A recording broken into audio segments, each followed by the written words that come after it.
여러분이 함께 읽고 듣고 나눌 하나님의 말씀은 창세기 9장 24절부터 10장 전체 말씀입니다.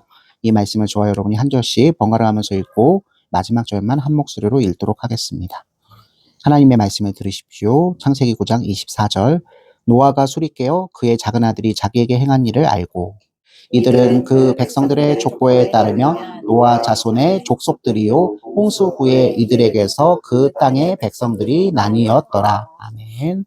저번 시간 우리는 우리 노아가 그 아들들이 앞으로 어떻게 될 것인지를 예언하는 장면을 함께 나누었습니다. 근데 뜻밖에도 이 예언하는 장면은 창세기 9장 18절과 19절과 관련되어 있습니다.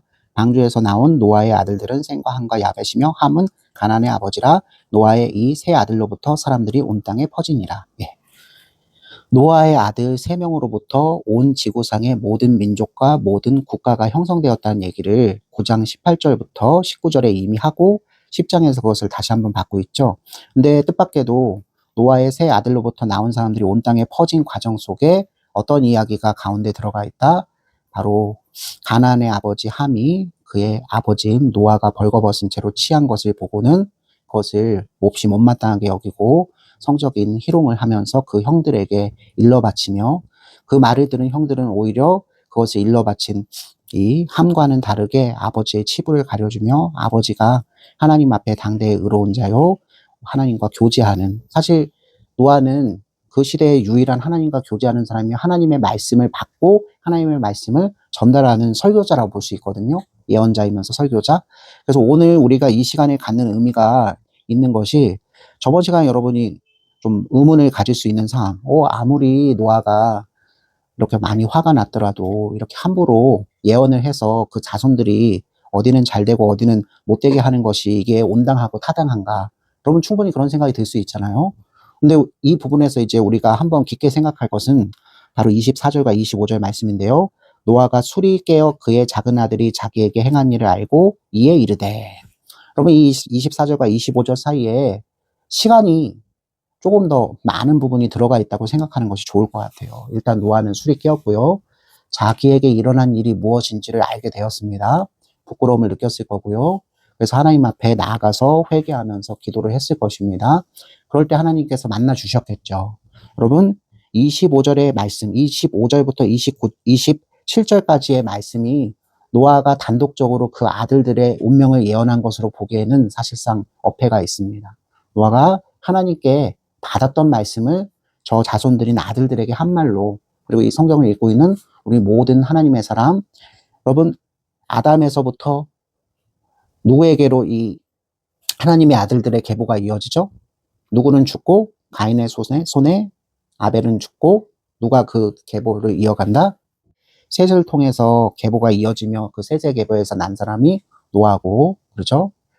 그 노아대에 이르러서, 사실 노아 이전의 시대에 이르러서 가인의 자손들과 셋의 자손들, 각각 하나님의 아들들과 사람의 딸들이라고 칭해지는 이들이 함께 통혼하면서 사실상 하나님 앞에 예배드리고 하나님 앞에서 복을 받는 것에서부터 멀어진, 즉 그 마음에서부터 생각하는 것과 행하는 것이 어린 자나 나이 든 자나 하나님 보시기에 너무나 악해서 이 상태로 두었다간 하나님께서 우리 조상 아담과 하와에게 주셨던 무엇의 약속이 원복음이라 불리는, 그렇죠, 여자의 후손이 나타나서 뱀과 뱀의 후손들 전체를 밟아 이기는 그 일들이 나타나는 일이 사실상 어려워지기 때문에 하나님께서 눈물을 머금고 이 죄로 간영한 세상을 물로 심판하신 일이 발생되었습니다.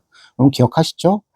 여러분 우리가 다시 24절부터 27절 말씀을 볼 때, 그렇기 때문에 이게 노아가 진노해서 자기 개인적으로 인간적인 마음에서부터 자기 아들들, 그리고 아들들의 몸에서부터 나올 대대로 영원히 하나님께서 복 주시기로 약속했던 그 자손들에 대한 저주로 볼 수는 없는 거예요.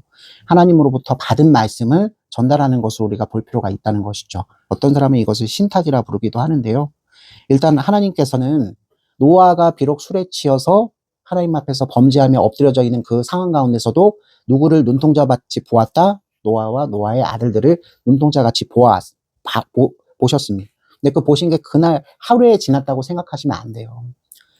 땅이 말랐고 제단을 쌓고 예배를 드렸고 하나님께서 무려 번제를 쌓으면서 예배를 드린 이 노아와 노아의 아들과 그 각종 짐승들에게 복을 주셔서 생육하고 번성하여 땅에 충만하라. 그리고 특별히 그 동물로부터 또 홍수로부터 이 모든 노아의 아들들을 계속해서 보존 통치하시면서 그들이 여전히 가지고 있는 죄와 부패와 타락성 때문에 일어나는 여러 가지 범죄에도 불구하고 지구를 땅을 물로 완전히 멸하는 일을 하시지 않겠다고 자기 자신에게 약속을 맺으시며 사람들은 연약해서 그 사실을 잊어버리고 또 공포 두려움에 빠지며 자기 힘으로 하나님의 은혜를 의지하지 않고 자기 힘으로 그것을 이루며 살다가 더 범죄하는 일을 하나님께서 우려하고 걱정하시기 때문에 비가 내리고 구름이 거칠 때 그 빛의 반사 때문에 보이는 무지개를 가지고 내가 너희들한테 약속한 것은 이제 조건적이 아니라 무조건적인 거야. 너희들은 여전히 나면서부터 부패하고 타락하여서 그 생각하고 마음 먹고 행동하는 것, 말하고 행동하는 것이 악할지라도 그래서 그 죄가 이 땅 가운데 충분히 관용할지라도 이전처럼 나는 물로 심판하지 않으마. 그러니 너희들은 안심하고 살되 나의 이 무조건적이고 이 은혜로운 언약을 의지해서 살거라. 시간이 흘러가는 겁니다. 노아와 노아의 아들은 그죠? 비가 내리고 이 땅이 다시 휩쓸려 내려갈 것 같은 그런 위기 두려움을 느끼면서도 이내 비가 그치고 떠오르는 무지개를 보면서 하나님께서 우리에게 증표를 보이시면서 약속하신 것은 오늘도 지켜지는구나. 그러면 사람 마음이 또 어떻게 될까요? 무뎌지죠.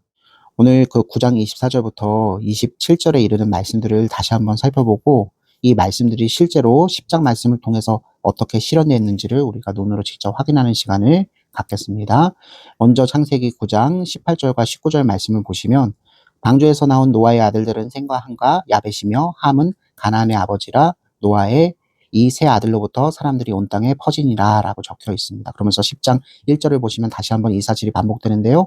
노아의 아들 셈과 함과 야벳의 족보는 이러하니라 홍수 후에 그들이 아들들을 낳았으니 하면서 2절부터 5절까지는 야벳의 족속들이 어떻게 퍼져나갔고 6절부터 20절까지는 가나안을 포함한 함의 족속들이 어떻게 이 세상 가운데 퍼져나가게 되었는지 그리고 나머지 10장 21절부터 32절까지는 바로 셈의 족속들이 이 땅 가운데 어떻게 퍼져나가게 되었는지를 그래서 예언한 말씀이 어떻게 실현되고 성취되었는지를 이 10장 말씀을 통해서 우리가 사사시 알 수 있게 됩니다. 그렇게 구성을 한 것이죠.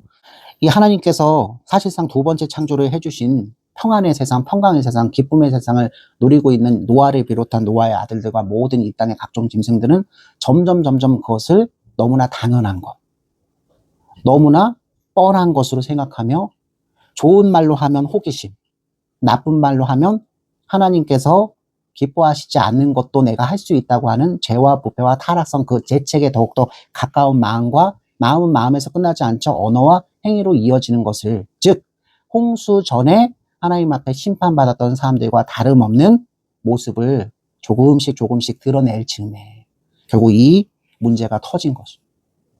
발가벗은 노아가 먼저 잘못했죠. 감히 하나님 앞에서 만취해서 선지자가 예언자가 설교자가 하체를 드러낼 만큼 하나님으로 기뻐하기보다는 세상에 기쁨을 상징하는 술에 취해서 그 하체를 드러낸 것은 분명히 하나님 앞에서 불경한 잘못입니다. 근데 그런 잘못을 저질렀을 때 그의 아들 되고 그의 지체 되고 그의 교회에 회원되는 그 아들 함이 아버지의 그 모습을 보고 가려주고 그죠? 그것을 유포하지 않고 속에서 그 문제점을 가슴 아파하면서 하나님 아버지 하고 기도하며 형제를 위해서 대신 회개하고 중보하며 이렇게 나가는 길을 선택하기보다는 그 모습을 보고 손가락질하고 그 모습을 보고 성적인 그죠? 그 호기심과 관련된 여러 가지 생각들, 음욕을 품는 일을 더하면서 이것을 자기 안에서 끝나지 않고 그 형제들에게까지 가서 일러 바쳤다는 것은 하나님 보시기에 더욱더 용서할 수 없는 사실 노아는 잠들어 있었지만 하나님께서는 노아와 노아의 아들들이 어떻게 했는지를 다 알고 계시잖아요. 그래서 노아가 회개하면서 기도하며 나아갈 때 하나님께서 지금 노아가 아들들을 불러놓고 선언하는 여러분 이 장면 나중에 어떤 장면하고 또 겹쳐지는지 아세요? 이스라엘의 12족속이라는 이스라엘이라는 이름으로 바뀐 야곱이 그 죽기 일보 직전에 그죠? 아들들을 축복하고 손주들을 축복하는 그 장면과 이 장면이 겹치거든요. 그게 개인적으로 설교자, 예언자, 하나님 앞에서 교제하던 사람이 개인적으로 복과 저주를 선언하는 게 아니라 하나님께서 여자의 후손과 관련돼서 하나님의 그 언약의 말씀이 지켜지는 그 방법으로 선언하는 것을 여러분이 좀 이해했으면 좋겠어요. 그래서 이것은 노아가 개인적으로 화가 나서 그 아들들에게 앞날의 운명을 예언하는 것이 아니라 하나님 앞에 나아가서 회개하며 아버지 앞에 매달렸을 때 하나님께서 노아에게 주신 말씀을 그대로 전달하는, 여러분 성경 안에서 그대로 이 전달하는 것을 우리는 예언이라 그래요. 여러분이 생각하는 예언은 앞날의 것을 꿈을 통해서 보고 앞날의 것을 환상을 통해서 봤기 때문에 내가 미리 알았기 때문에 사람들한테 호기심 유발하고 인기를 끌기 위해서 터뜨린 것을 예언으로 생각하지만 성경 안에서 예언은 그런 것이 아니죠. 하나님과 독대한 사람이 하나님께서 그 마음 가운데서 주시는 가르침을 그대로 있는 그대로 전달하는, 사실은 예언 이코르 그래서 무엇이다? 말씀을 전하는 일, 설교하는 일과 매 마찬가지다라는 말씀을 여러분에게 드린 적이 있었던 것 같아요. 그래서 이 부분을 약간 정리하면 결국 25절 말씀을 보시면 노아는 함의 막내 아들에 해당되거든요. 가나안. 아마 함을 비롯해서 가나안. 이게 손주 가나안까지, 이게 막내, 함의 몸에서 나온 막내 아들이니까는 뱃속에서 홍수 때에 탔던 그 방주 안에서 태어난지 아니면은 다시 땅을 밟았을 때 태어난지 모르지만 시간의 흐름이 꽤 있었다는 것을 우리가 유추해 볼 수 있는 거죠. 제가 아까 말씀드렸죠. 죄와 부패와 타락성은 멈춰지지 않았기 때문에 땅이 문제가 아니라 사람의 죄와 부패와 타락은 아담과 하와에서부터 유전됐기 때문에 홍수 이후에 이것이 말끔하게 씻긴 사람은 아무도 없어요. 그의 조상되는 노아마저도 엎드려지는데 그 몸에서 나온 함과 셈과 함과 야벳은 온전하겠습니까? 그죠? 언제든지 자기가 좋아하는 것, 자기가 걸려 넘어질 수 있는 것으로 악의 세력 사단이 미혹하면 얼마든지 엎드려질 수 있는 가능성은 여전히 있다는 거예요. 제발 명심하세요. 우리도 다 모든 사람이 마찬가지예요. 저 같은 경우도 엎드려지는 내용들이 있어요. 50평생을 살면서 내가 어떤 부분에 약하고 어떤 부분 때문에 걸려 넘어지고 어떤 부분 때문에 그것 때문에 더 큰 범죄를 저지른지를 모르고 산다면 그것은 하나님 앞에서 진실한 사람이 아닌 거예요, 사실은. 여러분, 여기서 노아가 하필이면 함의 막내 아들 가나안을 저주한 것은 이렇게 생각했으면 좋겠어요. 이미 함의 계보를 통해서 그 성적인 여러 가지 음욕을 품는 일들이 하나님 보시기에 벌써 보였고, 특히 그의 막내 아들 누구? 가나안이 이게 어린아이가 아니라 이미 성인이 되었을 거예요. 참 입에 담기 힘들지만 이 가나안이 아마 하나님께서 주신 아름다운 성결한 마음을 갖기보다는 그죠, 음욕을 품은 마음으로 언어도 행실도 하나님 보시기에 좋지 않으셨을 거예요. 분명히. 그리고 그 아버지 되는 누가? 이게 참 중요한 책문데 함이 만약에 가나안이 그런 모습을 보일 때 좋은 방향으로 하나님 앞에서 우리가 그런 마음을 품는 것은 죄란다 라면서 잘 훈계하고 지도하는 사람이었으면 그 가나안도 그 지도 하에서 얼마든지 더 이상 음욕을 품어서 하나님을 실망시키는 일을 하지 않았을 텐데, 그 아버지 함도 가나안과 마찬가지로 지금 노아 아버지의 하체를 보고 난 다음에 한 일련의 행동을 통해서 그도 그의 막내 아들 가나안과 비슷한 성향을 가진, 한마디로 얘기해서 제가 말씀드리고 싶은 건 이게 성경 전체에서 이제 나오는데요. 음욕을 품은 자라는 말씀이 단순히 성적인 호기심과 성적인 그 욕망을 이기지 못해서 하나님의 뜻이 아닌 내 맘대로 하는 것으로 끝나는 게 아니라 이건 누구 앞에서? 하나님 앞에서 영적인 범죄 짓는 것도 음욕에 포함된다고 하나님께서 얘기하세요. 분명히 예수님을 믿으면서 덩달아 무엇을? 세상의 신인 금전과 명성과 권세를 함께 양손에 떡 주무르듯이 할 수 있다고 믿으면서 거룩한 주의 예배에 사실상 하나님을 섬기는 게 아니라 자기 안에 자기가 독특하게 새겨놓은 그 하나님, 그 우상을 섬기는 식으로 예배를 모인다면 하나님께서 가장 10계명 1, 2, 3, 4 계명이 바로 그것에 대한 하나님의 단죄죠. 그러면 다 아실 거예요. 또 이게 작은 일이 아닙니다. 개인적인 선포가 아니에요. 하나님께서 1, 2, 4사들이 누구와 누구, 함과 가나안이 이미 어떤 마음과 어떤 언어와 어떤 행실로 어지럽혀져서 이미 용서받지 못할 지경에 이르렀다는 것을 아시기 때문에 선언하시는. 근데 하필이면 함을 저주하지 않고 가나안을 저주한 건 그럼 다 아시잖아요. 몇 절 몇 절에 잘 적혀 있죠? 9장 1절. 하나님이 노아와 그 아들들에게 복을 주시며 그들에게 이르시되. 여러분, 노아의 아들들은 복을 주셨어요. 이미 복을 주셨어요. 무엇? 생육하고 번성하여 땅에 충만하는 복을 주셨어요. 그 말씀이 그대로 지켜지죠. 18절과 19절. 방주에서 나온 노아의 아들들은 셈과 함과 야벳이며 함은 가나안의 아버지라 노아의 이 세 아들로부터 사람들이 온 땅에 퍼지니라. 그리고 다시 10장 1절. 노아의 아들 셈과 함과 야벳의 족보는 이러하니라. 홍수에 그들이 아들을 낳았으니. 그래서 첫 번째 야벳의 족속은 5절 보면 이들로부터 여러 나라의 백성으로 나뉘어져서 각기 언어와 종족과 나라대로 바닷가의 땅에 머물렀더라. 다음 함 족속을 얘기하는 6절 말씀부터 20절 말씀을 보면 특별히 함 족속은 그 막내 아들 가나안 족속의 이야기를 15절 이후로 따로 미루고 제가 이렇게 정리할게요. 5절 말씀 함의 족속들이 어떻게 된다? 13절과 14절 미스라임은 루딘과 아남인과 르압인과 납두인과 바르루신과 가르솔인과 갑도림을 낳았더니 기슬루임에게서 블레셋이 나오더라. 아직 끝나지 않은 과정 나오는데 15절에서 시작되는 가나안 족속까지 완전히 합쳐서 20절 말씀 보시면 이들은 함의 자손이라 각기 족속과 언어와 지방과 나라대로였더라. 그죠? 어떻게 땅에 퍼졌고 어떻게 하나님께서 창성하게 하셨는지 예언이 복을 주신다고 하셨던 그 말씀이 그대로 실현된 것을. 근데 이제 중요한 것은 여기서 이제 가나안만 따로 띄어서 보는 15절 말씀인데요. 15절에 보면 가나안의 자식들.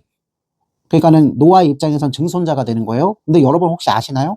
여기 제가 읽어볼게요. 15절 이후에 장자 큰아들 시돈, 그리고 헷, 둘째 아들이겠죠. 여부스, 아모리, 기르가스, 히위, 알가, 신족속, 아르완, 스말, 하만. 여러분 이 11족속을 합쳐서 뭐라고 한다? 그 아버지 이름을 따서 가나안 족속에 불리는데요. 이들이 머물렀던 이들에게 하나님께서 허락하신 땅이 그 유명한 가나안 땅, 현재 어디? 이스라엘 일대가 되는 겁니다. 그래서 그 지경까지 명확하게 19절에서 가나안의 경계는 시돈에서부터 그라를 지나 가사까지와 소돔과 고모라와 아드마 스보임을 지나 라사. 요게 지금 19절에서 묘사하고 있는 게 이스라엘 북쪽 끝과 이스라엘 남쪽 끝을 정확하게 가나안 통째예요. 근데 이들이 여기에서 이제 입증시킬 수 있는 말씀인데요. 이 11족속이 이 땅 가운데서 아브라함이 잠시 머물렀다가 어디로 내려가죠? 이집트 땅으로 내려가죠. 그리고 이집트에서 2번이나 하나님이 주시는 시험을 아브라함 자신은 통과하지 못하지만 하나님이 누구에게 맺으신 아담과 하와 그리고 노아에게 맺은 이 언약 때문에 아브라함을 용서하시고 오히려 축복을 더해 주셔서 아브라함은 목숨의 위협을 느껴가지고 자꾸 자기 아내를 무엇이라 소개하죠? 동생이다. 내 사촌 동생이다. 이복 동생이다. 그래서 위기 일발 그 상황을 넘길 때마다 이집트 왕의 첩이 될 뻔한 위기가 2번이나 있었음에도 불구하고 목숨의 위협, 하나님을 믿는 믿음이 약하여서 세상에, 그쵸? 세상의 권세 앞에 굴복하고 많은 아브라함의 입에서부터 나오는 그 범죄, 그것을 보시고도 하나님께서 일방적으로 무조건적으로 당신의 은혜 가운데서 약속을 실현시켜 주시기 위해서 아직 미성숙한 아브라함을 깨닫게 하시고 그 깨달으며 눈물 짓는 가운데 오히려 명성과 부귀를 다 얻어서 어디로 다시 돌아오게 하신다? 가나안 땅으로 돌아오게 하세요. 근데 그 돌아온 가나안 땅 일대에 살던 사람들이 누구다? 이 11족속. 그 이 족속들은 이미 누구를 완전히 잊어버리고 하나님의 말씀을 완전히 잃어버리고 이 땅 가운데 풍요를 지향하면서 우상을 숭배하며 어쨌든 가나안 땅에서 살던 이 가나안 족속 11족속은 하나님을 잊어버리고 음욕에 불리듯하던 백성, 하나님 입장에서는 과거 홍수전에 누구를 완전히 진멸하신 것처럼 사람의 아들들과 하나님의 아들들과 사람의 딸들이 결혼하여서 그죠? 아버지 앞에 범죄하는 그 장면을 보시고 완전히 진멸하실 것을 명령하신 것처럼 가나안 족속은 앞으로 무엇? 하나님을 신실하게 믿고 하나님의 약속을 따라 살아갈 노아와 아브라함의 후손들을 모패하고 타락한 곳으로 이끌 죄악의 근원이 되는 존재들이거든요. 그래서 여러분들이 다 아시는 바처럼 아브라함 때뿐만 아니라 야곱과 야곱의 12아들이 이집트 가운데서 큰 족속을 이뤄서 하나님의 뜻대로 모세의 한 사람을 세워서 가나안 땅으로 돌아오게 될 때 내리신 그 어미하신 명령이 바로 이 가나안 족속을 완전히 이 땅 가운데서 몰아내고 진멸하는 일이었어요. 죄와 부패와 타락, 옛사람의 성품 가운데서 다시 구원받은 사람들이 빠져서 하나님과 이 세상을 동시에 섬기면서 살 수 있다고 하는 미련한 마음을 품며 하나님 약속을 저해하는 족속이 될 것을 하나님이 알고 계시기 때문에 가나안 족속을 완전히 진멸할 것을 명하여요. 함한테는 하나님께서 창성하고 번성하는 축복을 주셨기 때문에 일단은 그 말씀이 실현되죠. 근데 누구한테는? 함의 아들 가나안한테는 저주를 내리셨죠. 그래서 지금 겉으로 봐서는 앞에 우리가 야벳 족속은 14족속밖에 안 되거든요. 여러분 여기가 70족속이 나와요. 생과 함과 야벳을 다 합쳐 70족속이 나오는데 야벳 족속은 여러분이 세어보면 14족속밖에 안 될 거예요. 근데 함의 족속은 무려 26족속. 겉으로 봤을 때는 하나님이 일단은 가나안을 포함한 이 함의 아들들을 먼저 축복을 하셔서 땅에 번성하시게 하시지만 번성한 결과로 하나님을 알고 예배드리는 삶을 살지 않고 음욕이 부릴 듯이 살며 이 땅 가운데 풍요와 풍성을 땅의 신으로 삼고 그것을 우상 숭배하는 족속들은 하나님께서 나중에라도 어떻게 하신다? 진멸하신다는 사실을 구약 성경 전체에서 나중에 우리가 확인할 수 있잖아요. 여러분께 드리고 싶은 말씀 그것입니다. 겉으로 봤을 때는 예수 믿지 않는 사람들이 이 땅 가운데서 잘 될 수 있습니다. 하나님의 일반 은총은 이른 비와 늦은 비는 무엇 상관없이 죄와 부패와 타락성에 상관없이 누구에게나 주어지죠. 그죠? 노아 언약이 그랬죠. 무조건적인 하나님의 은혜로 주어지죠. 그러나 천국 가는 일, 우리 구주 예수 그리스도 때문에 새 사람이 돼서 흥과 결점이 사라지며 하나님 나라에 입성할 수 있는 그 의인, 새 사람이 되는 일은 그렇지 않아요. 그것을 우습게 여기고 하나님의 말씀의 반대편에 서서 부와 명성과 권세를 누리면서 사는 사람들은 반드시 뭐 할 날이 온다? 심판받을 날이 온다. 이것을 우리는 홍수전에 사람의 아들, 하나님의 아들들과 사람의 딸들이 통혼한 가정에서도 볼 수 있고, 홍수 후에도 누구? 함의 아들 가나안의 족속들, 11족속들이 누구에 의해서 셈의, 노아와 셈의 후손인, 노아와 셈과 정확하게 얘기하면 아브라함의 후손인 야곱의 12족속 이스라엘에 의해서 진멸당하는 일. 이것을 통해서 우리가 그것을 알 수가 있습니다. 마찬가지로 우리가 이 땅 가운데 살 때, 예수 믿으면 살 때 여전히 우리 예수 믿는 사람보다 믿지 않는 사람들이 하나님의 일반 은총에 의해서 무조건적인 언약이기 때문에 그 사람들이 마음과 언어와 행실로 그게 총합이 되면 문화가 되는 거예요. 경제가 되고, 그죠? 사회가 되는 거잖아요. 아무리 부패하고 타락한 음욕이 불릴 듯 하는 문화와 그 경제를 가지고 다른 나라를 짓밟는 강대국이 되어서 하나님의 마음을 아프게 하는 나라일지라도 언제까지는 우리 구주 예수 그리스도의 삼복음이 전파되어서 그 가운데 구원받는 사람들의 숫자가 충만하게 채워지는 때까지는 하나님께서는 무엇으로? 물로 그 민족, 그 나라, 그 사람들을 완전히 멸절시키신 일은 하지 않으시지만 우리 구주 예수 그리스도께서 구름 타고 그 천사들과 우리 믿음의 조상들과 함께 이 땅에 내려오실 때는 그날은 피할 수 없는 심판 닥쳐온다는 사실. 이 부분을 통해서 좀 명심했으면 좋겠습니다. 나중에 우리가 구약 성경의 나머지 부분을 볼 때도 그래서 유난히 이 성경의 기자들이 무엇? 하나님을 멀리 떠나서 이 땅의 것을 의지하며 음욕을 품으며 하나님 앞에 범죄하는.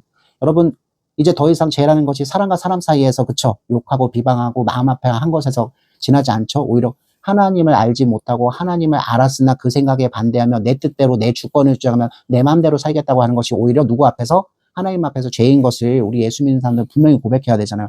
여기까지 가지 못하면 나는 이미 예수님 때문에 구원받는데 내가 무슨 죄를 졌어라고 그래서 얘기하는 거예요. 하나님 보시기에 예수 믿는 사람과 예수 믿지 않는 사람 모두 다 그 마음과 그 언어와 행실에서 여전히 무엇할 수 있다?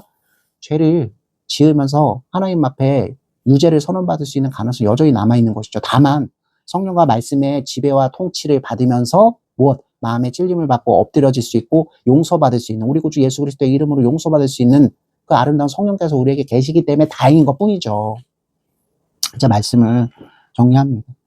그래서 겉으로 봤을 때는 함의 족속들이 이 아라랏산, 여러분 방주가 머물렀던 곳의 지명으로 아라랏산 하나를 8장에서 언급을 하거든요. 이 아라랏산은 여러분 혹시 세계 지도가 그려진다면 제가 간단하게 얘기할게요. 터키 반도가 이렇게 보이고요. 터키 반도 위에 세계에서 가장 큰 호수가 하나 있어요. 뭐가 있죠? 카스피해가 있어요. 러시아로 이어지는.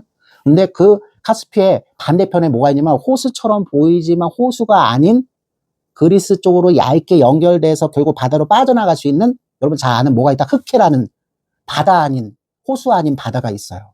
그러면 요 카스피해와 요 호수처럼 보이는 흑해 사이에 위로 올라가는 북쪽 땅이 있죠. 바로 그 땅으로, 바로 요 이제 그 밑에가 아라랏산이거든요. 카스피해와 흑해 바로 밑에가 아라랏산인데 이 아라랏산에서 잘 보셔야 돼요. 누구는 우리가 지금 10장 1절부터 5절까지 언급되어 있는 야베 족속은 요 아라랏산 바로 북쪽, 그러니까 카스피해와 흑해 위쪽으로 올라가게 됩니다. 위쪽으로 올라가서 우리가 잘 알고 있는 아르메니아, 그리고 러시아, 그리고 폴란드, 그리고 조금 더 넘어가면 독일, 그리고 요 야베 족속들이 12절 말씀을 보시면 아예 거기 야완이라 적혀 있거든요. 북쪽으로만 올라가는 게 아니라 정확하게 보면 북서쪽이 되겠죠. 그러니까 터키 반도에서 당시에는 배가 없었으니까는 그냥 육상로, 그냥 땅으로 이동하는 게 가장 편하잖아요. 그런데 터키 반도 끝에서 그리스, 우리가 콘스탄티노플이라 부르는, 거기가 그렇게 바다가 깊지 않고 멀리 떨어져 있지 않거든요. 거기도 건너간 거예요. 그래서 12절에 여러분 보시기에 야완이라 적혀 있을 거예요. 이 야완이 바로 무엇이다? 그리스를 뜻합니다. 그리고 두발과 메세가 디라스라 써있는데 이 디라스가 바로 이탈리아 반도를 뜻하는 거거든요. 그래서 야베 족속을 우리가 무엇이라고 부르냐면 아르메니아, 러시아, 독일, 그저 그리스 들어보시니까 알겠죠. 바로 유럽 땅에 퍼진 족속들로 우리가 볼 수 있다는 거죠. 이 말씀과 관련된 게 이제 9장 26절부터 27절인데 제가 읽어볼게요. 또 이르되 셈의 하나님 여호와를 찬송하리로다. 가나안은 셈의 종이 되고 하나님이 야벳을 창대하게 하사 셈의 장막에 거하게 하시고. 바로 27절 말씀인데 먼저 하나님께서는 누구를 축복하신다? 세 아들 중에 첫째인 셈을 축복하십니다. 그죠?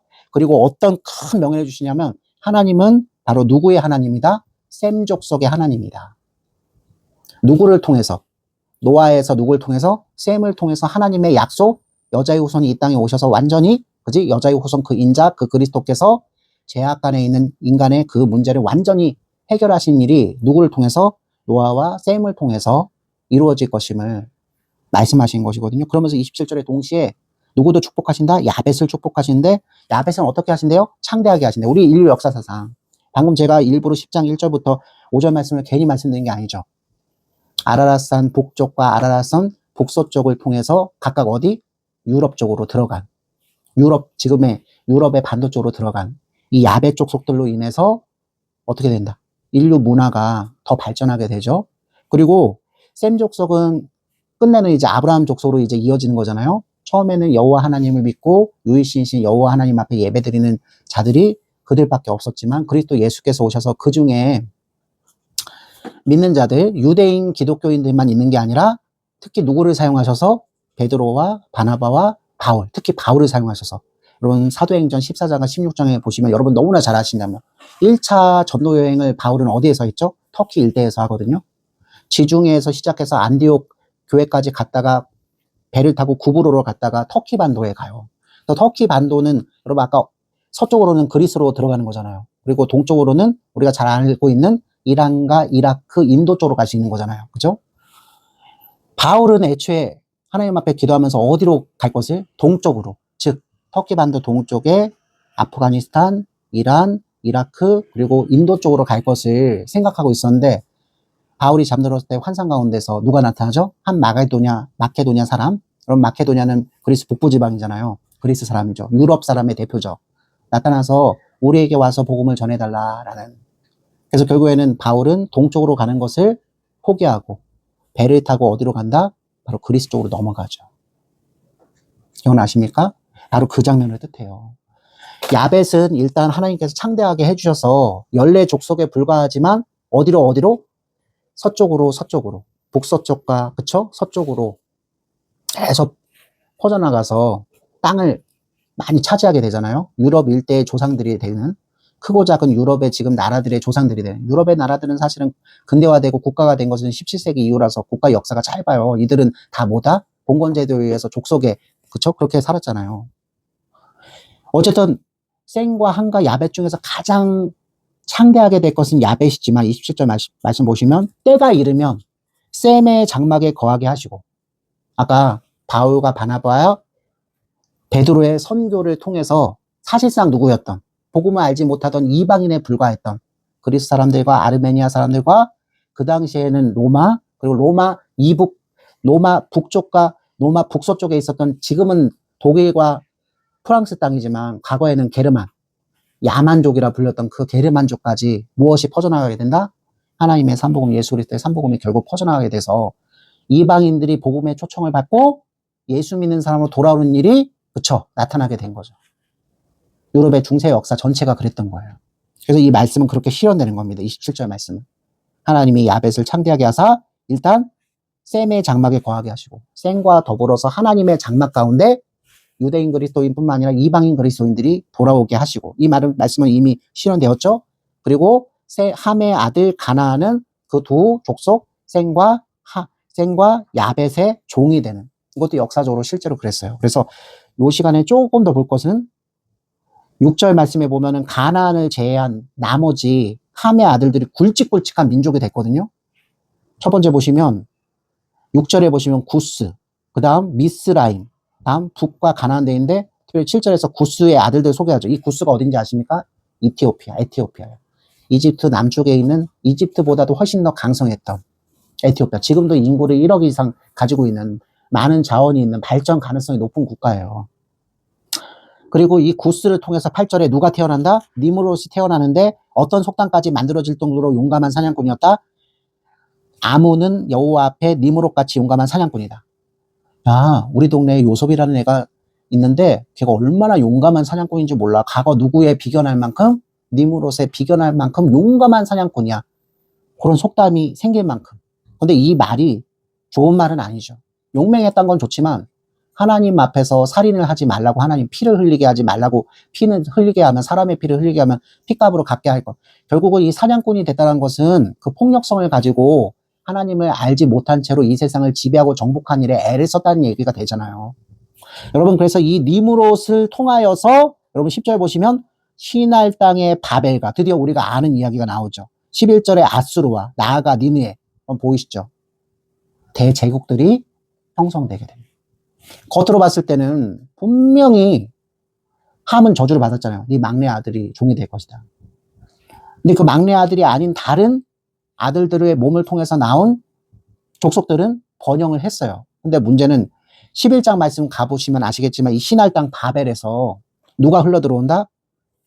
요 지금 함의 나머지 아들들도 흘러 들어오지만 가나안의 족속들도 흘러 들어오고 셈의 족속들이 흘러 들어와서 하나님 앞에서 어마무시한 나쁜 일을 행하게 됩니다. 이건 이제 우리 다음 주에 적혀 있으니까는 말을 좀 줄이고요.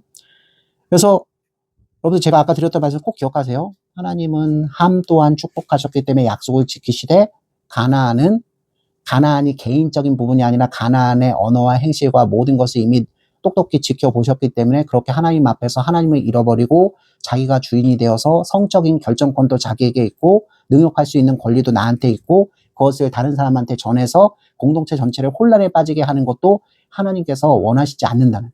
여러분, 이건 굉장히 귀감이 되는 말이잖아요. 오늘날 우리 성적 자기결정권을 얘기하는 사회입니다. 그러면서 즉 자기결정권을 자기 안에만 한정시키지 않고 순진한 마음, 아직도 하나님 그 마음 속에서 그것을 우려하면서 경건하게 지내려고 하는 사람들한테 언론을 사용해서 자기의 말 잘하는 그 달란트 재능을 통해서 유포하기 시작합니다. 그러면 주변에 있는 사람들 100명 중 98명, 99명이 같은 말을 하면서 그럴듯하게 얘기하면 나머지 한 명 그 순성을 지키고 있는 멍청한 사람마저도 같이 그 물결에 휩싸여서 흘러내려가게 되잖아요. 그릇된 생각을 품고 음욕을 품고 그것을 옆에 있는 지체에게 퍼뜨린 것이 하나님 앞에 그게 왜 그렇게 큰 범죄인지 여러분이 이제 아시겠습니까? 참 무서운 일이죠. 그래서 하나님께서 나중에 가나안 족속을 단죄하실 뿐만 아니라 이 바벨에 모여서 시날딸 바벨에 모여서 하나님 앞에서 내가 하나님보다 더 크지, 내가 하나님께서 계신 하늘에까지 내 이름을 떨치는 그 일을 하기 위해서 이렇게 건물을 지어서 하나님의 명성에 흠집을 주겠다고 하는 그 시도를 하나님이 여전히 사람을 사랑하시기 때문에 이들을 완전히 홍수로 진멸하시는 일을 여전히 하시지 않아요.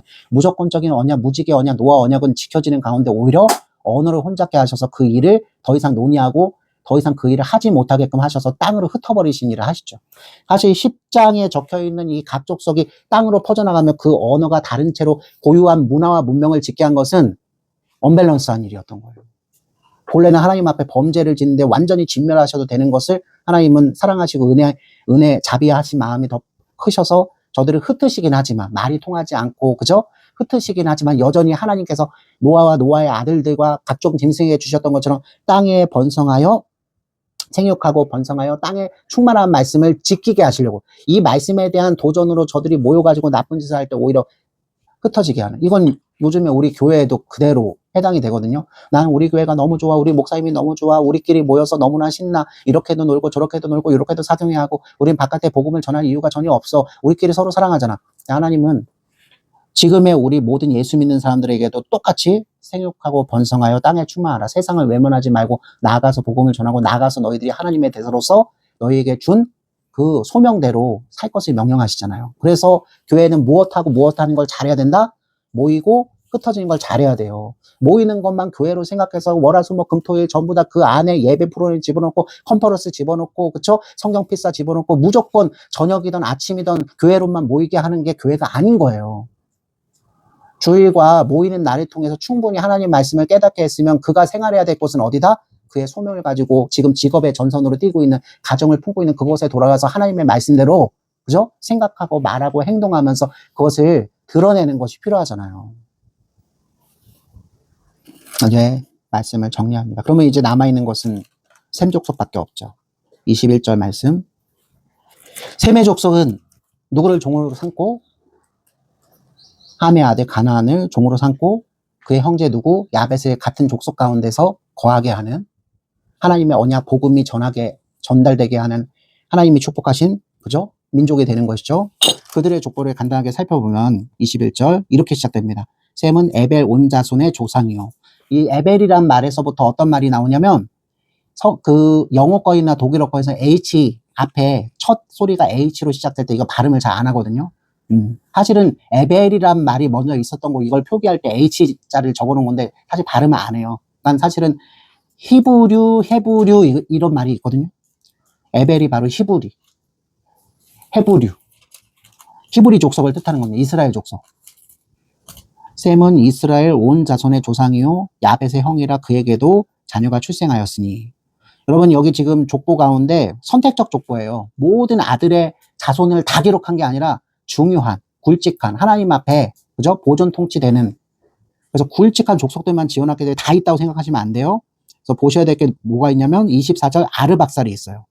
셈의 아들이 첫째가 엘람, 둘째가 아수르, 셋째가 아르박살, 넷째가 롯, 막내가 아람인데 23절에 막내부터 소개를 하잖아요. 아람의 아들. 그 다음에 엘람과 아수르에 대한 얘기, 롯에 대한 얘기는 없고 바로 아르박살로 갑니다. 여러분 이 아르박살이 창세기 11장 10절 말씀 가면 셈의 족보는 이러하니라. 셈은 100세 곧 홍수 후 2년에 아르박살을 낳고 쭉 시작돼서 26절에 데라를 낳고 27절에 데라는 나홀과 하란을 낳고 아브라함과 나홀과 하란을 낳고 드디어 아브라함의 말이 언급이 되죠. 아르박살을 통해서 데라와 아브라함에 이르기까지 하나님께서 이 셈의 족속을 사용하셔서 여자의 후손에 대한 언약이 전달되게 하시는 겁니다. 그래서 셈의 족속도 앞에 야벳 족속과 함 족속과 마찬가지로 32절 이들은 그 백성들의 족보에 따르면 노아의 자손의 족속들이요 홍수 후에 이들에게서 그 땅의 백성들이 나뉘었더라. 이렇게 평가를 받으면서 이제 마감을 짓게 됩니다. 그래서 오늘 말씀을 정리하면 하나님께서는 정말로 노아와 노아의 세 아들을 축복하셨습니다. 그래서 온 땅에 하나님 약속이셨죠. 생육하고 번성하여 땅에 충만한 일을 허락하셨고 각각 아라산을 중심으로 해서 야벳 족속은 북쪽과 북서쪽으로 퍼져서 오늘날의 유럽 민족의 근간을 이루게 되었고 함 족속은 그 아라산을 기점으로 해서 남쪽과 남서쪽으로 내려와서 그죠? 그래서 가나안 일대 초승달 지역이라는 가나안 일대에서 더 내려오면은 이집트 여기 미스라임이라고 있었어요. 제가 아까 소개를 못했네요. 구스가 에티오피라 하면 미스라임은 이집트거든요. 함의 족속에서부터 뜻밖의 누가 에티오피아와 이집트가 나옵니다. 지금도 명맥이 이어지고 있는 거죠. 근데 가나안 족속은 지금 땅을 잃어버리고 지금 이집트 땅 한가운데서 살고 있는데 그쵸? 팔레스타인 해방기구를 마련해서 자치국가 영이라고 주장하지만 세계 모든 나라에게서부터 인정받지 못하고 아직도 종살이를 하고 있는 입장에 처해 있잖아요. 성경에 반대하여서 이스라엘이 잘했다는 건 아닙니다. 성경에 반대하여서 자치국가를 세우려고 하지만 아직도 그 상황이 요원한 하나님의 말씀은 정금과 같아서 지켜지지 않는 말씀이 없거든요. 그래서 함 족속은 남쪽과 남서 쪽에 와서 오늘날의 북아프리카 일대 여기에서 이제 뭐 남쪽이나 남서나 아프리카 어떻게 뻗어나가는지는 더 몰라요. 야벳 족속을 통해서 아까 제가 말씀드렸지만 터키 일대와 그 카스피아와 흑해 일대 그리고 그리스 일대의 민족이 퍼진 것까지는 알아요. 그리고 조금 더 기록해서 아까 전에 10장 2절 말씀에서 야완 디라스에서 그리스와 이탈리아에 대한 언급은 있었어요. 그래서 이제 우리가 이것을 보편적으로 야벳은 유럽 인종의 근원이 됐다라고 이제 얘기를 하는 것 뿐이죠. 근데 여기서 이제 더 세부적으로는 이 당시 성경이 기록됐을 때 그 시점에서는 지금처럼 세부적인 민족에 대한 기록이 있을 수가 없잖아요. 그죠? 이렇게 하나님께서는 그 약속을 신실하게 지키십니다. 그리고 하나님의 약속은 특별히 가나안을 저주하는데 그 가나안을 저주하는 것은 오늘날 교회에 속해 있는 우리 모든 하나님의 사람들에게 경계를 줍니다. 하나님께서 충분히 축복하셔서 구원하신 백성일지라도 그 가운데서 무엇이 있다? 가라지가 있을 수 있다. 가라지가 있을 수 있다. 분명히 교회 안에 들어와 있지만 여전히 무엇으로 살지 않는 자들이 있다? 성령으로 살지 않는 자들이 있다. 사람의 원초적인 음욕을 품고 하나님을 대항하여서 자기가 무슨 짓을 하는지 모르는 상태로 살아가는 자들이 충분히 있을 수 있다. 사실은 모른다고 제가 조금 뭐라고 얘기할까요? 부드럽게 얘기한 거지만 본인들이 알아요. 이렇게 하는 것은 누구께서 하나님께서 원하시지 않는다는 사실을 알면서도 이미 무엇? 그것이 즐겁기 때문에 버리지 못하는 것이죠. 그런 면에 있어서 여기 이 자리에 앉아있는 우리 모든 사람들은 거기에 다 포함됩니다. 점점 선포되는 하나님의 말씀, 성령님의 지도함을 받으면서 그래서 모든 예배의 자리가, 모든 성경 읽기의 자리가 사실 무엇을 발견하는 자리다? 자기의 드러나지 않은 연약함, 부족함, 제약성이 발견되는 자리가 그래서 되는 거잖아요. 예배의 자리는 항상 그런 거거든요. 하나님이라는 밝은 서치라이트 안에 우리가 우리의 민낯이, 우리의 실제 모습이 말씀으로 완전히 드러나기 때문에 내가 의라고 생각하고 내가 괜찮다고 생각한 것마저도 하나님의, 그쵸? 서치라이트, 구주 예수님의 빛 가운데서 보면 우리가 그것 때문에 멸망할 수 있는 소지는 여전히 있었구나. 오늘 선포되는 말씀 때문에 내가 이것을 발견하고 주님께서 그것의 용서를 구하시기를 바라시며 내가 그것을 쏟아낼 때 하나님은 우리를 어떻게 하신다? 눈같이 깨끗하게 하시며 이미 약속하신 대로 우리는 무엇? 의와 거룩과 흠이 없는 자녀가 되게 하실 것을 약속하셨기 때문에 그 과정을 계속 거치는 거잖아요. 그래서 그게 은혜인 거예요, 그게. 그 은혜 가운데 조명을 받는 사람들은 아직 다소, 내 옆에 형제들을 얘기하는 건 내 옆에 지체를 얘기해요. 아직 형제들, 지체들이 내가 말씀을 통해서 치유받고 깨끗하게 된 것을 저들이 갖지 못하였을 때 함부로 비방하며 누구처럼? 함처럼 유언비어 섞어가면서 그것을 그저 고소고발하면서 퍼뜨리면서 그렇게 다니는 사람이 될 수가 없는 거죠. 나 자신도 하나님 앞에서 죄악을 발견하지 못해서 죽을 뻔했었는데 오늘 선포되는 말씀을 통해 조명. 그래서 우리가 축도할 때는 성령님의 내주하심, 조명하심, 충만하심을 그래서 축복 안에 집어넣는 거거든요. 그 세 가지가 없는 사람들은 아무리 교회 안에서 신자, 믿는, 신자라는 말도 좀 어폐가 있습니다. 뭐라고 해야죠? 회원? 종교인으로는 살 수 있지만 성도요, 믿는 자로서 살 수는 없는 거예요. 이거는 누가 구별을 이렇게 확 단독적으로 해주면 사람들이 기분 나빠하죠. 근데 성경을 읽으면서 그것이 자기 개인에게 들추어지면 그건 기분 나쁜 것 이상으로 하나님의 엄미하신 말씀 가운데 그것을 수긍하면서 엎드려지지 않는다면 그자는 하나님의 나라 가운데서 재해질 수밖에 없는 자가 될 겁니다. 이미 처음부터 하나님의 구속의 언약 가운데 참여한 사람이 아니라는 증표를 자기 삶의 나머지 시간들을 통해서 낱낱이 드러내는 것 뿐이에요. 두려워하셔야 합니다. 만약에 그런 모습들을 이겨내지 못하고 극복하지 못하고 있는 모습들이 분명할 때 옆에서 내 손을 잡고 훈계하고 권면하고 나를 도와주려고 하는 그 믿음의 사람들의, 그쵸? 그 아름다운 손길을 뿌리치고 여전히 세상으로 나간다면 어떤 파국이 여러분에게 일어날지도 모릅니다. 하나님은 모든 걸 아시잖아요. 함의 아들 가나안이 이미 어떤 지경에 이르렀고 저들이 반성하고 회개하기보다는 자신을 하나님보다 높게 생각해서 어떻게 살 것임을 다 아셔요. 근데 중요한 건 저들을 홍수로 진멸하고 도륙내시는 일을 하시기보다는 뭐가 되게 하셨다? 셈과 야벳의 종이 되게 하셨어요. 여러분, 종이 되는 건 현대인들 입장에선 죽는 것보다 더 나쁜 일이라 생각하겠지만 하나님 입장에선 종살이를 통해서라도 그 고난을 받으면서, 그죠? 그 고통을, 그 핍박을 받으면서라도 본인들이 무엇을 잘못했고 하나님께서는 본인들에게 무엇을 원하신다는 사실을 충분히 깨달아서 하나님께서 베푸시는 구원에 참여하게 하시는 그 일을 하시기 위해 종이 되는 일을 저들에게 선언하셨다. 과거 80년 전에 우리 조선 땅, 우리도 일본의 지배를 받았습니다. 그 36년의 지배를 받으면서 우리가 하나님 앞에서 얼마나 유약했고 부족했고 흠결이 많았고, 그죠? 6.25 전쟁을 겪으면서 여러 가지 현대사의 격변의 역사를 겪으면서 오늘 생각하셔야 돼요. 인간이 모여가지고 그 일을 해결하는 것이 다라고 생각하는 건 하나님을 반대하는 사람들의 모임인 거예요. 하나님 앞에서 우리 흥과 결점을 우리가 들춰지는 것을 기분 나쁘게 생각하시면 안 돼요. 그걸 오히려 사는 기회로 생각하셔야 돼요. 그래서 때로는 종살이 할 수도 있고 때로는 신분권에 지나지 않는 내 인생의 가치가 떨어지는 어떤 해를, 어떤 일정 기간을 지낼 때가 분명히 있을 거예요. 일찍부터 부모님을 여의거나 아니면 태어날 때부터 장애를 가지거나 아니면 너무나 유복하게 잘 지냈는데 가장, 그죠? 중요한 젊음의 때에 땅바닥까지 밑바닥까지 떨어져서 원망하고 좌절하고 체념하고 무기력하게 지낼 수밖에 없는 때를 맞이하거나. 여러분, 하나님께서는 왜 사람을 그렇게 고난을, 고통을 허용하시면서 낮추시죠? 그렇지 않으면 우리가 우리에게 주신 하나님의 형상성을 크게 오해해서 내가 잘나서, 내가 탁월해서, 내가 특별해서라고 생각하며 하나님 보시기에 각종 죄를 지으며 어디로 간다? 하나님 나라로 가기보다는 세상으로 돌아가 우리 구주 예수 그리스도께서 다시 오시는 날 완전한 심판을 피할 길이 없게 될 것을. 그럼 하나님은 그 사람을 미워하셔서 벌을 주신 겁니까? 아니면 사랑하셔서 그 벌을 허락하시는 것입니까? 사랑하셔서 주시는 거예요. 이 알 수 없는 끝없는 하나님의 사랑을 우리가 알기에 혹시 우리가 가나안처럼 진멸할 죄를 가지고 있다면 이제 말씀의 종이 비추어지잖아요.